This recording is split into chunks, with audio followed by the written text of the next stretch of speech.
ఆ సమాధికి అటు నుంచి ఇటు వాటిని గుచ్చుతారు. And there will be the cross way they will be sticking.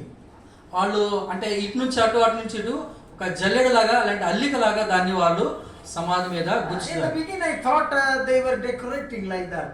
నేను ముందు ఏమనుకున్నా అంటే వాళ్ళు దాన్ని ఒక అలంకరణగా చేస్తున్నారేమో అనుకున్నాను. Then asked one grandpa there, ఒక తాతగారు ఉంటే ఆ తాతగారిని అడిగాను, ఇది ఎందుకు చేస్తున్నారు ఇట్లా అని. Grandpa, why they put this raw stick in a crossing way?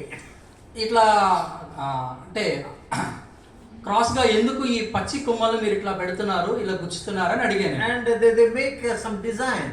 వాళ్ళు దాంతో ఒక అల్లికలాగా ఒక డిజైన్ కూడా తీసుకొస్తున్నారు. Then that grandfather said, అప్పుడు ఆ తాతగారు ఏం చెప్పారంటే, elderly person, ఆ పెద్ద వ్యక్తి, it is not decoration, beta.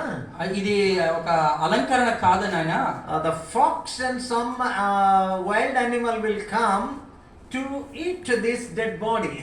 లోపల ఉన్న శవాన్ని బట్టి దాని వాసన బట్టి అడవి కుక్కలు కానీ అడవి నక్కలు కానీ వచ్చి ఆ మట్టిని తవ్వి శవాన్ని తింటాయేమోనని, In order to preserve or protect the dead body, we put a stone. ఆ యొక్క ఆ శవాన్ని భద్రపరచడానికి మేము ఆ రాళ్ళు కూడా పెడతాము. Sometimes if you don't put stone, we covered with the mud.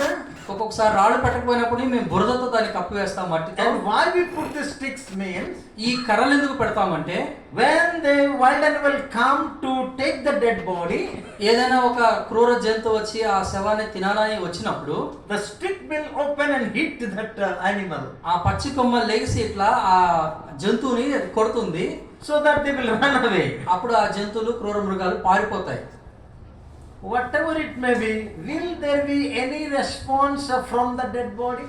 ఇన్ని చేసినప్పటికీ ఆ శవము నుండి మనకి ఏదైనా